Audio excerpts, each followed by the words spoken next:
निवडून द्या। पुढची एक मोठी बातमी आहे, कारण फरीदाबाद मेडिकल कॉलेजमध्ये मोठा शस्त्रसाठा जप्त करण्यात आलाय आणि यामध्ये 2 AK-47 आणि 350 किलो स्फोटकांचा देखील समावेश आहे। जम्मू आणि काश्मीर पोलिसांनी ही धडक कारवाई केलेली आहे। मेडिकल कॉलेजमधल्या डॉक्टर आदिल याच्या लॉकरमधून हा शस्त्रसाठा पोलिसांनी जप्त केला। डॉक्टर आदिलसह आणखी 2 डॉक्टरांना देखील पोलिसांनी अटक केली। डॉक्टर मुजम्मिल शकील असं अटक करण्यात आलेल्या आणखी एका डॉक्टरचं नाव आहे, तो पुलवामाचा असल्याची माहिती मिळते। या सगळ्याचा आढावा घेतलाय आमच्या प्रतिनिधींनी।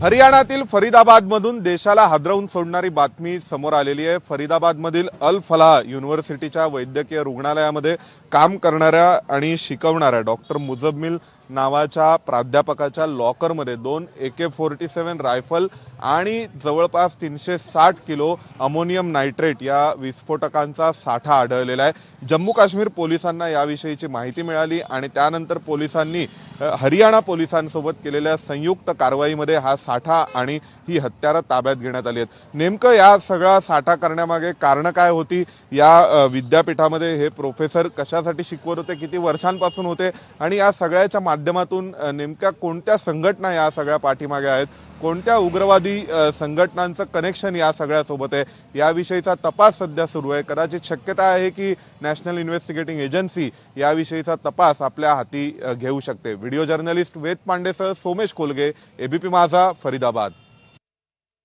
तर याच प्रकरणामध्ये पोलिसांकडून आता वेगवेगळ्या ठिकाणी छापेमारी सुरू आहे। संशयित डॉक्टरच्या संबंधित ठिकाणांवरती देखील छापेमारी सुरू झालेली आहे। इथला देखील आढावा घेतलाय आमचे प्रतिनिधी सोमेश कोलगे यांनी।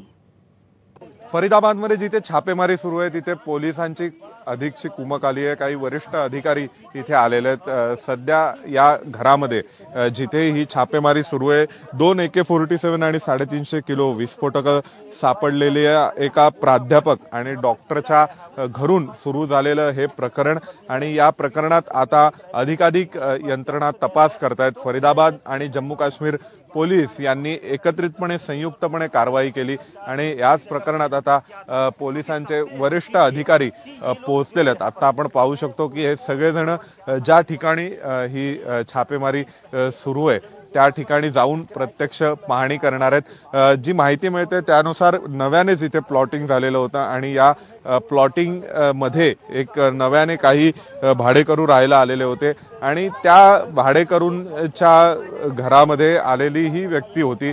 त्यामुळे इथे नेमकं कोण राहत होतं, हा गावापेक्षा थोडासा बाहेरचा भाग आहे, त्यामुळे गावातल्या लोकांनाही याविषयी फारशी माहिती नाहीये आणि पोलीस आता इथे काही अधिकचे धागेदोरे सापडत आहेत का संपूर्ण प्रकरणातील यासाठी शोध घेत आहेत आणि त्याकरिताच आता वरिष्ठ पोलीस अधिकारी आल्याचंही कळतंय। व्हिडिओ जर्नलिस्ट वेद पांडेसह